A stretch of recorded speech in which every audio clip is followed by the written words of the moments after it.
한 주 동안 잘 지내셨습니까? 예. 한번 다시 말씀 듣기 전에 또 한번 구호 제창하고 말씀을 듣도록 하겠습니다. 하나님은 살아계십니다. 하나님은 살아계십니다. 하나님은 살아계십니다. 하나님은 살아계십니다. God is in control. God is in control. 하나님께서 이 어려운 코로나 상황 가운데서도 컨트롤하고 계신다. 그 믿음 가지고 어려운 시기를 지나셨으면 좋겠습니다. 예, 작년 11월 하순부터 약 한 5개월간에 걸쳐서 15번에 걸쳐서 저희가 아브라함의 복이라는 시리즈의 설교를 했습니다. 그래가지고 아복이라고 그랬는데 이 아복 시리즈의 핵심적 개념은 창세기 12장 2절과 하반절에 있는 그 말씀입니다. 너는 복이 될지라, you will be a blessing 하는 그런 말씀입니다. 자신과 가족의 어떤 물질적 축복, 세상적 축복에 집중하는 그런 무속적 기복신앙을 극복하기 위한 이 설교 시리즈는 성경적인 축복이 무엇인가 여기에 초점을 맞추었습니다. 아브라함의 복은 뭘까? 아브라함의 복은 내가 혹은 내 자식이, 내 가족이 하나님 앞에서 물질적 혹은 세상적 복을 받는 것이 아니라 내가 다른 사람에게 복이 되는 것. 내가 다른 사람이 하나님의 복을 받는 통로가 되는 것입니다. 이것은 단순히 성경적인 축복과의 정립으로 끝나지 않고 그리스도인의 정체성과도 직결되어 있습니다. 그래서 오늘부터는 아브라함의 복 시리즈, 아복 시리즈 끝내고 앞으로 몇 달 동안 그리스도인의 정체성 시리즈, 제가 이름을 붙였습니다. 아이덴티티 해가지고 아이디 시리즈를 시작하고자 합니다. 이 시리즈에서는 신구약 성경이 여러 믿음의 선진들의 모습을 통해서 제시하고 있는 그리스도인의 모습, 정체성을 살펴보고자 합니다. 나는 누구인가? 현대사회에서 그리스도인은 누구인가? 라는 질문에 대해서 성경은 여러 모습들을 우리에게 제시하고 있는데 이 시리즈 역시 아복 시리즈처럼 아마 한 15번 내외의 설교가 되지 않을까 생각합니다. 이 시리즈를 통해서 우리 성도님들이 그리스도인으로서 자신의 정체성을 다시 한번 살펴볼 수 있기를 바랍니다. 우선 먼저 생각해 볼 수 있는 그리스도인의 정체성, 첫 번째 오늘 생각해 볼 수 있는 정체성은 이 나그네 정체성입니다.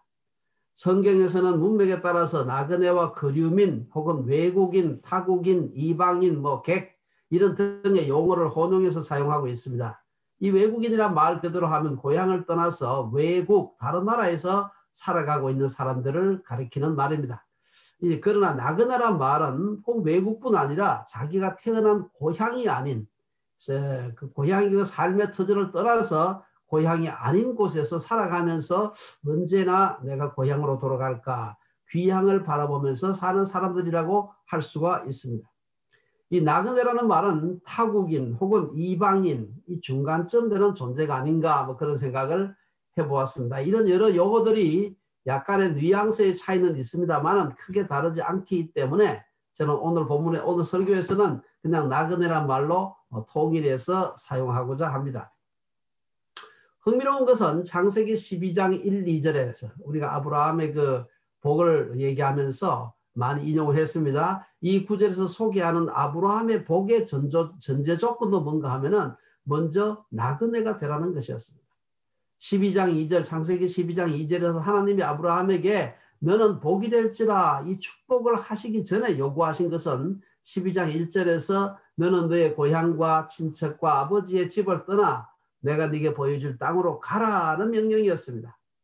하나님은 아브라함을 축복하시기 전에 먼저 나그네가 되라고 말씀하신 것입니다. 이에 대해 성경은 뭐라고 얘기합니까? 아브라함이 여호와의 말씀을 따라갔다 이렇게 말합니다. 이 외에도 나그네가 되라고 하는 말씀은 구약 곳곳에 등장하고 있습니다. 창세기 47장에 보면은 야곱이 바로 앞에 서서 한 얘기가 나오고 있습니다.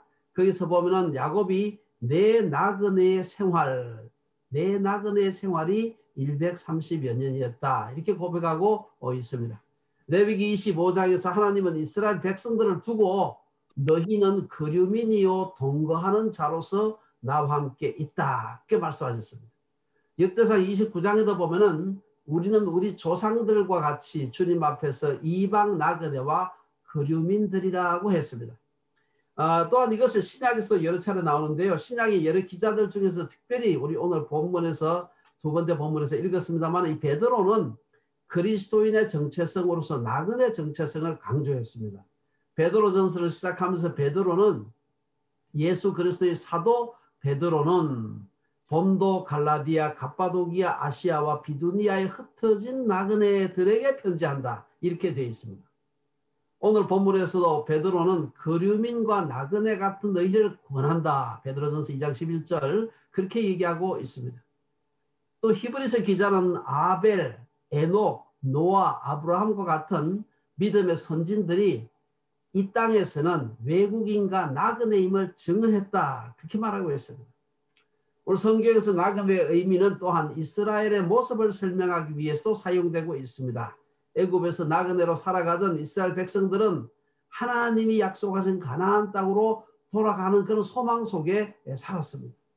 나그네 같은 이스라엘 백성들은 가나안 땅 혹은 성전과 같은 하나님의 처소에 거하라는 부르심 속에 살고 있는 것입니다.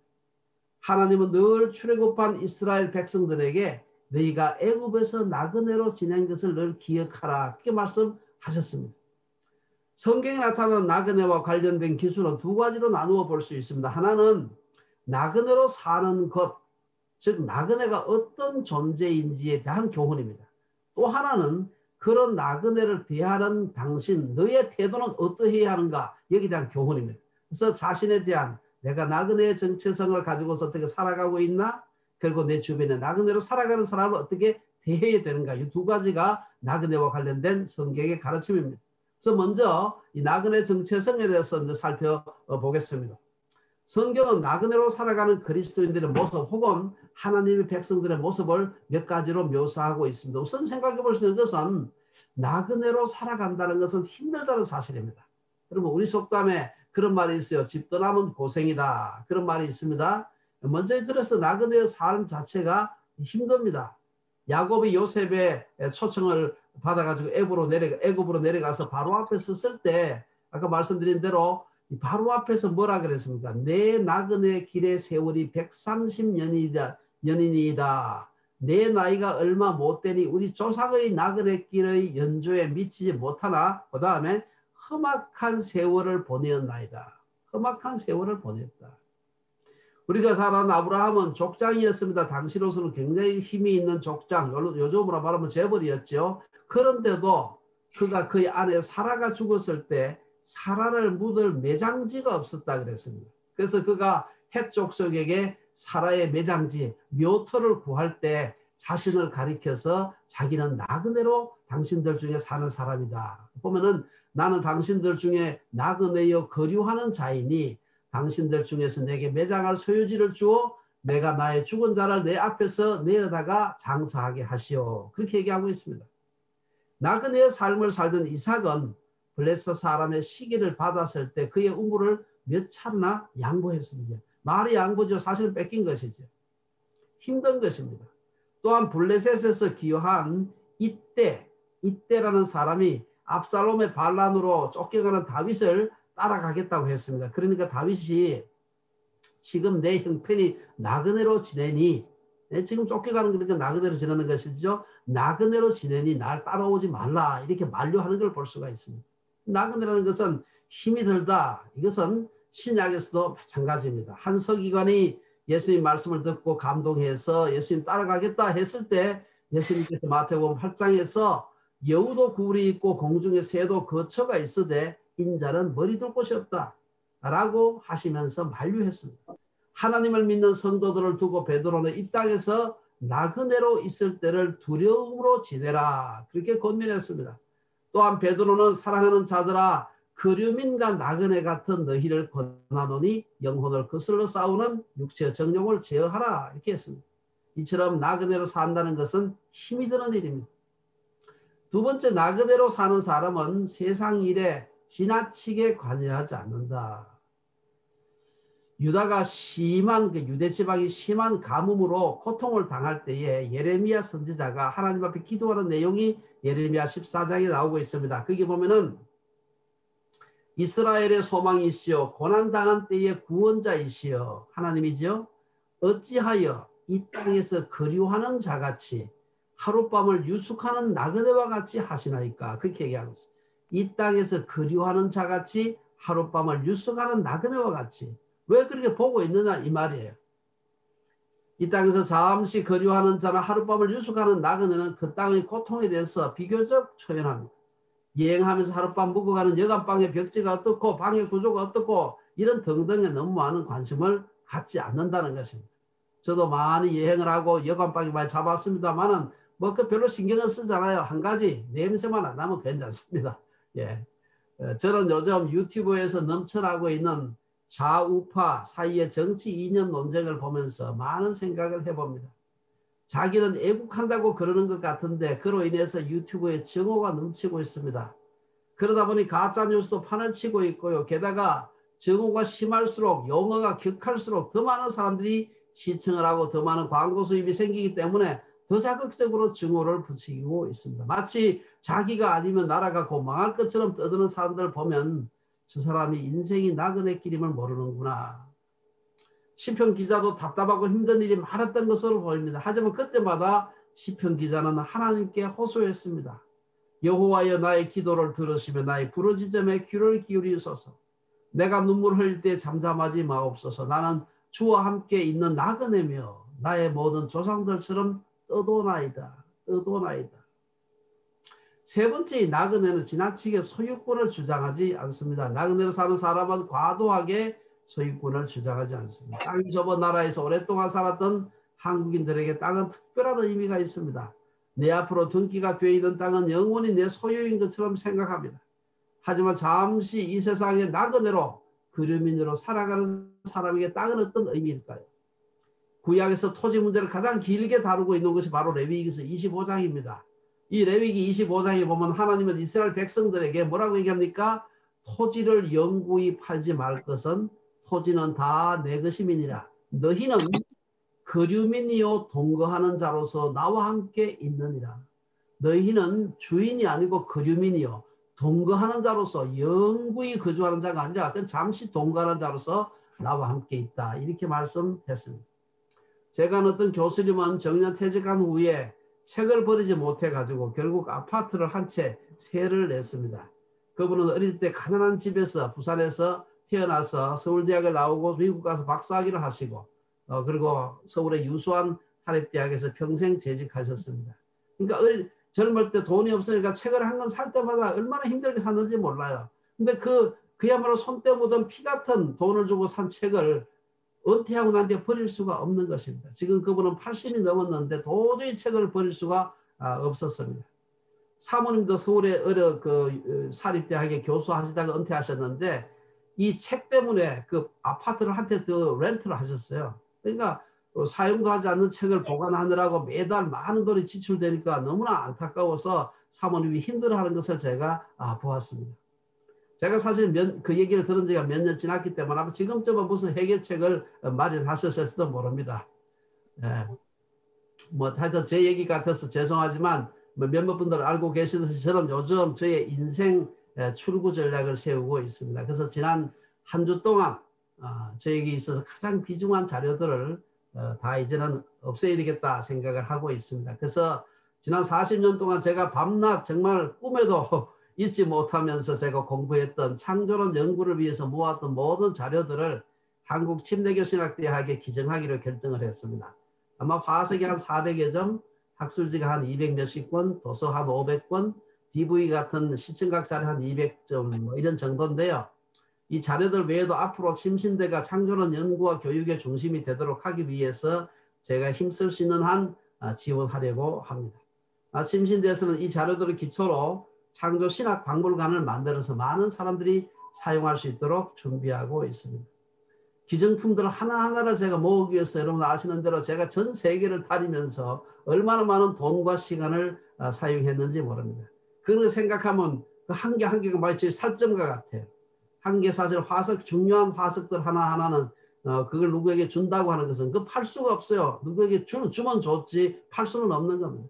이건 살점이 떨어져 나간 같은 그런 자료들입니다. 근데 이제는 창조론 대강가 시리즈 마지막 책의 탈고를 거의 끝냈고요.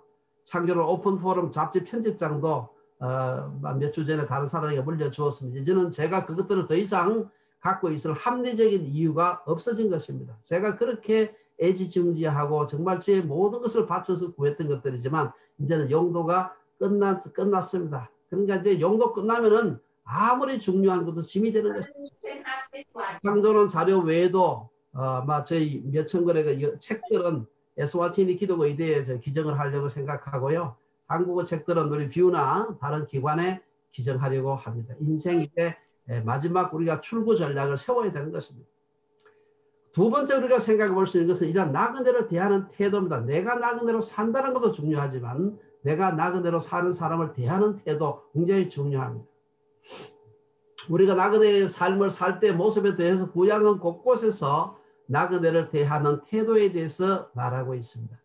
근동 지역에서 양을 치며 사는 유목민이나 베두인들은 자신들이 스스로 떠돌아다니는 사람들이기 때문에 나그네를 자기들을 찾아오는 나그네를 잘 대접하는 관습이 있다고 합니다. 아브라함 역시 부지 중에 나그네를 잘 대접했다가 천사를 대접한 적이 있었다. 창세기 나오고 있습니다. 후에 이스라엘 백성들도 애굽에서 나그네 생활을 했고 광야 40년 생활 역시 나그네 생활이었습니다. 그래서 하나님은 이스라엘을 향해서 너는 이방 나그네를 압제하지 말며 그들을 학대하지 말라. 너희도 애굽 땅에서 나그네였음이라. 출애굽기 22장에서 그렇게 얘기하고 있습니다. 또한 출애굽기 23장에 보면 너는 이방 나그네를 압제하지 말라. 너희가 애굽 땅에서 나그네 되었은즉 나그네의 정경을 아느니라. 나그네의 상황을 너희가 알지 않느냐. 신명기 10장에 보면 너희는 나그네를 사랑하라. 전에 너희도 애굽 땅에서 나그네 되었음이니라. 과부가 과부 사정 알아야 된다는 것이지. 성경에서 나그네는 과부와 고아와 가장 약한 3인으로 언급되고 있습니다. 나그네, 고아, 과부. 여러분 구약 성경에 보면 신약에도 나오고 있어요. 요 나그네, 고아와 과부는 사회에서 가장 약한 사람으로서 약자로서 대표적으로 세 사람이 항상 언급되고 있습니다. 특히 사회적인 안전망이 부족했던 구약 시대에는 나그네는 고아와 과부와 더불어서 보호의 대상으로 언급되고 있습니다. 신명기 24장에 보면 밭에서 곡식을 벨 때에 나그네와 고아와 과부를 위하여 남겨두라 이렇게 얘기하고 있습니다.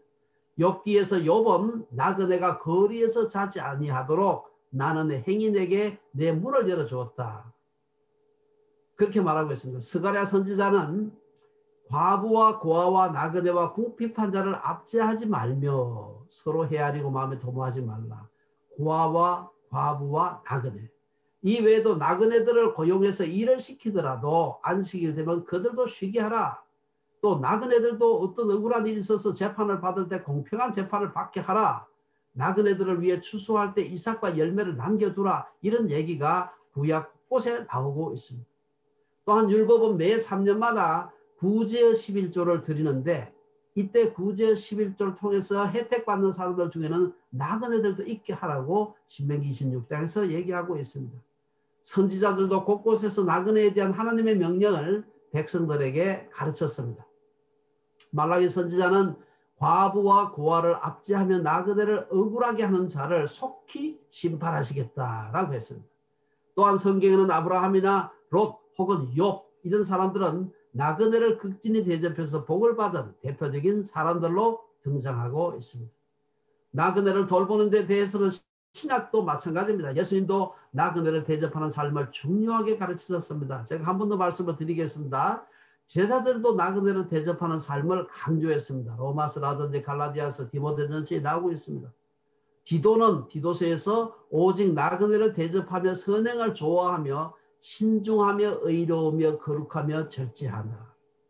바울은 나그네를 대접하는 일은 감독과 장로의 자격 요건 중 하나라고 했습니다. 그러므로 감독들은 책망할 것이 없으며 한 아내의 남편이 되며 절제하며 신중하며 단정하며 그 다음에 나그네를 대접하며 가르치기를 잘해야 된다. 이렇게 되어 있습니다. 그래서 우리 교회 장로님들도 나그네 대접하는 거 식사 대접 잘 하시라 이 말입니다. 예. 요한은 사도 요한은 요한 3서에서 내가 무엇이든지 형제 곧 나그네 된 자들에게 행하는 것은 신실한 일이다. 제가 한참 전에 우리 김정우 장로님이 큰 집으로 이사가는 이유 중 하나가 우리 선교사님들 오면 잠자리를 제공하는 것이다. 그래서 제가 우리 장모님 자격이 있다 이제 생각을 했습니다. 이 감독들이 하는 일에 중요한 것이 나그네 된 자들, 여러 가지 딴 것도 있지만 나그네 된 자들을 돌아보는 것입니다. 굉장히 중요한 교회 지도자들의 책임 중에 하나다. 신약 성경에서 나그네를 환대해야 하는 가장 강력한 교훈은 예수님 자신의 말씀입니다. 마태복음 25장에 보면 예수님께서 십자가를 앞에 두시고 보면 열천의 비유가 나오고 달란트 비유 나오고 난 뒤에 양과 염소 비유를 하신 후에 제자들에게 아주 중요한 교훈을 하셨는데 그게 바로 나그네를 환대하는 것이었습니다. 이 좀 긴 얘기인데도 제가 좀 한번 좀 읽으면서 말씀을 좀 드렸으면 생각을 합니다. 마태복음 25장에 보면은 34절부터 보면은 그때의 임금이 그 오른편에 있는 자들에게 이르시되 내 아버지께 복받을 자들이여 나와 창세로부터 너희를 위하여 예비된 나라를 상속받으라. 35절에 내가 줄일 때에 너희가 먹을 것을 주었고 목마를 때 마시게 하였고 나그네 되었을 때 영접하였고 헐벗었을 때 옷을 입혔고 병들었을 때 돌보았고 옥에 갇혔을 때 와서 돌아보았느니라. 그러니까 37절에 의인들이 말하기를 주여 우리가 어느 때에 주께서 줄이신 것을 보고 음식을 대접하였으며 목마르신 것을 보고 마시게 하였나이까. 그때에 예수님께서 말씀하시기를 내가 진실로 너희에게 이르노니 너희가 여기 내 형제 중에 그리고 당연히 나그네가 들어갑니다. 내 형제 중에 지극히 작은 자 하나에게 한 것이 곧 내게 한 것이다. 그렇게 얘기하고 있습니다. 예수님께서 하신 이 말씀은 우리가 약자들에게 나그네된 자들에게 고아들에게 과부들에게 오늘날은 꼭 이 세 부류만이 아니라 오늘날 이 사회에도 약자들이 굉장히 많이 있습니다. 이런 자들에게 우리가 어떻게 해야 될까 하는 것을 우리에게 가르치고 있습니다. 46절에 보면 25장 46절 제일 끝에 보면은 거기 보면은 예수님을 잘 돌보지 않았던 분들 그 다음 예수님을 잘 돌보았던 분들 그들은 예수님은 곧 약자요 나그네라고 얘기하시면서 예수님은 그들을 아주 간단하게 그 재판을 합니다. 46절에 보면 예수님께서 간단하게 그들은 영벌에 약자들을 돌보지 않은 사람들은 영영한 벌에 의인들은 영생에 들어가리라. 아주 간단하게 25장 마태복음 25장을 마무리하고 있는 걸 볼 수가 있습니다. 구약의 하나님의 백성들 신약의 그리스도인들의 공통점은 모두가 나그네로 살았다는 것입니다. 나그네 정체성을 가진 자들이었습니다. 하나님의 전을 건축할 예물을 드린 다윗은 역대상 29장에서 우리는 우리 조상들과 같이 주님 앞에서 이방 나그네와 거류민들이라고 했습니다. 사도 야고보는 서신서의 첫 문장을 야고보서 1장 1절에서 하나님과 주 예수 그리스도의 종 야고보는 흩어져 있는 12지파에게 문안한다. 사도 베드로 역시 베드로전서 1장 1절을 예수 그리스도의 사도 베드로는 본도 갈라디아 갑바도기아 아시아와 비두니아에 흩어진 나그네에게 편지한다. 이렇게 시작합니다. 그리스도인을 흩어진 나그네라고 말하는 것이죠. 본문에서 읽었습니다만 2장 11절에 보면 베드로는 사랑하는 자들아 나그네와 행인 같은 너희를 권하노니 영혼을 거스려 싸우는 육체의 정욕을 제어하라. 사도들의 편지를 받았던 1세기 그리스도인들은 핍박에 의해서 지중해 연안의 여러 나라들에 흩어져서 나그네 삶, 디아스포라의 삶을 살았습니다. 하지만 성경은 다른 나라에 살고 있는 디아스포라들만이 아니라 모든 그리스도인들을 가리켜 흩어진 나그네라고 말하고 있습니다. 핍박에 의해 자기가 살던 곳에서 다른 곳으로 흩어졌든지 아니면 다른 이유에 의해서 흩어졌든지 간에 나그네라고 말하는 것은 왜 그리스도인은 나그네일까? 이는 우리가 살고 있는 이 세상이 영원히 살아야 할 장소가 아니기 때문입니다. 근데 영어로 말하면 우리가 말뚝박고 살아야 할 곳이 이곳이 아니기 때문입니다. 학자들마다 천국이 어디인가를 두고 여러 가지 해석을 하고 있습니다. 어떤 사람은 은하계 저 너머에 천국이 있다라고 주장하는 사람도 있고요. 어떤 사람은 예수님이 재림하실 때 지구가 변화되어 천국이 된다고 주장하기도 합니다. 어느 주장이 맞는지 분명하지는 않습니다. 하지만 요한계시록 21장 22장에 나와 있는 기록을 보면은 현재 우리가 보고 있는 이 불완전한 세상 증오와 미움, 죄악이 넘치는 이 세상 코로나와 죽음이 지배하는 지금의 세상이 아닌 것은 아주 분명합니다. 이 세상에서 우리는 천국을 바라보면서 살아가는 나그네들 천국의 노매드들입니다.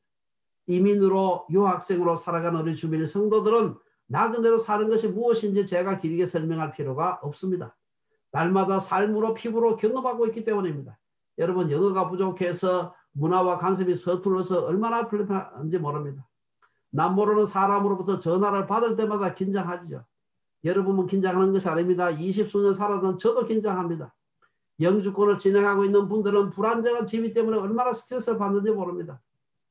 여러분 하지만 영주권만 받으면 시민권만 받으면 집만 사면 직장만 생기면 모든 것이 해결됩니까? 그래서 신기루입니다. 성경은 그리스도인들을 가리켜서 세상을 떠나 천국을 향해 가는 천국 나그네, 천국 노매드라고 얘기하고 있습니다. 왜 하나님은 자기 백성들이 나그네로 살아가게 하실까요? 이는 진정한 제자 훈련은 떠남의 훈련, 나그네의 훈련이기 때문입니다. 자식이 부모를 떠나고 가족을 떠나고 고향을 떠나고 조국을 떠나서 나그네가 되는 것입니다. 나그네의 삶은 불편하고 때로는 고난과 시련을 만납니다. 이는 그곳이 자기 땅이 아니고 그 땅은 낯선 곳이기 때문입니다. 때로는 그 땅에 나그네를 배척하고 대적하는 사람들도 있습니다. 요즘 코로나로 인해서 아시아인들에 대한 혐오 범죄가 종종 뉴스에 지금 보도되고 있죠. 하지만 여러분 코로나 없어지면 인종혐오가 없어질까요? 아마 줄어들긴 하겠지만 없어지지는 않습니다. 코로나 사태 이전에도 좀 덜했을 뿐이지 인종혐오 범죄는 있었습니다. 성경은 거듭해서 그리스도인들을 나그네라고 말합니다. 아니 나그네가 되라고 권면하고 있습니다. 이를 위해 하나님은 우리들로 하여금 익숙한 곳을 떠나서 낯선 곳으로 향하게 하는 훈련을 시키시는 것입니다. 이렇게 나그네로 살기로 작정한 제자들을 향해 예수님은 요한복음 15장에서 뭐라고 얘기합니까? 너희가 세상에 속하였으면 세상이 자기의 것을 사랑할 터이나 너희는 세상에 속한 자가 아니오 도리어 세상에서 나의 택함을 입은 자인 고로 세상이 너희를 미워한다고 하셨습니다. 결론적으로 몇 가지 말씀드리고 마치겠습니다. 다시 한번 아브라함의 얘기를 살펴보겠습니다. 아브라함은 하나님을 믿기 전에 오늘날의 이라크 유프라테스 강에 있는 갈대아 우르라는 곳에 살았습니다. 그는 조상 대대로 그 익숙한 곳에서 살아왔습니다. 어떤 일설에 의하면 아브라함은 아마 우상을 만들어서 장사하고 그것을 숭배하며 살았다고 합니다. 아브라함은 그 땅에서 그렇게 사는 것이 안전하고 영원한 것이라고 생각했습니다. 그런데 어느 날 그에게 하나님이 나타나셔서 말씀하시기를 너는 너의 고향과 친척과 아버지의 집을 떠나 내가 네게 보여줄 땅으로 가라고 하셨습니다. 하나님은 어디로 갈지 목적지도 안정해 주시고 가라 떠나라고 얘기하셨습니다. 그때 아브라함이 뭐라고 했습니까? 히브리서 11장에 보면은 믿음으로 아브라함은 부르심을 받을 때에 순종하여 장래 유업으로 받을 땅에 나아갈새 갈 바를 알지 못하고 나아갔다. 그렇게 말하고 있습니다. 하나님은 왜 아브라함에게 떠나라고 했을까요? 갈대아 우르에서는 믿음의 조상을 만들 수 없었을까요? 하나님은 떠남을 통해 지금까지 아브라함이 의지하고 살았던 헛된 것을 버리고 하나님만 의지하게 했던 것입니다.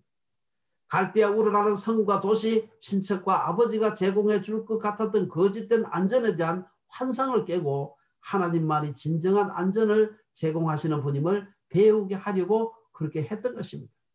나그네란 자신의 고장을 떠나 다른 곳에 잠시 머물거나 떠도는 사람을 말합니다. 성경 전체에서 특별히 베드로 전후서에서 이 땅에서 살아가는 그리스도인들의 정체성을 나그네라고 말합니다. 이는 우리가 세상 속에서 살아가지만 세상에 속하지 않고 잠시 머무는 존재라는 것입니다. 하지만 사탄은 잠시 머무는 임시 체류 비자를 가진 나그네에게 마치 영주권이나 시민권이 주어진 것처럼 유혹하고 있습니다. 이 땅의 죄악을 영원히 즐기라고 유혹합니다. 하지만 깨어있는 성도라면 늘 우리의 체류 일자가 찍혀있는 여권을 펼쳐서 이 땅에서 우리에게 허락된 비자 유효 날짜가 언제까지인지 확인해 보아야 됩니다. 우리가 잘 아는 시편 90편에서 모세는 뭐라고 얘기합니까? 우리의 연수가 70이요 강건하면 80이라도 그 연수의 자랑은 수고와 슬픔뿐이요 신속히 가니 우리가 날아가나이다. 우리의 비자 유효일이 많이 남지 않았습니다. 비자가 만료되면 우리 모두는 하나님의 심판대 앞에 서야 됩니다. 한국인들의 평균 수명이 80세 내외이기 때문에 제게는 불과 원래 그 만 66세를 지금 지났습니다. 제게는 불과 10수년이 남아있을 뿐입니다. 그것도 죽기 직전까지 지금처럼 정정하게 살아있을 거라고 누가 장담합니까? 그래서 우리도 모세처럼 우리에게 우리 날 계수함을 가르치사 지혜로운 마음을 얻게 하소서라고 기도해야 합니다. 자신의 존재가 다른 사람에게 부담이 되고 자기 몸을 스스로 추스릴 때가 곧 온다는 것입니다.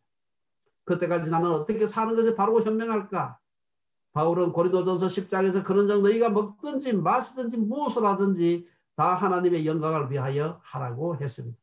나그네와 그 주민의 정체성을 잊지 말고 하나님께 영광을 돌리는 삶이 그리스도인의 삶이라는 것입니다. 이를 위해 아브라함은 갈대아 우르에 안정된 삶을 포기했고 모세는 바로의 공주의 아들의 지위를 거절했고 다니엘은 바벨론 왕의 진미를 거부했습니다.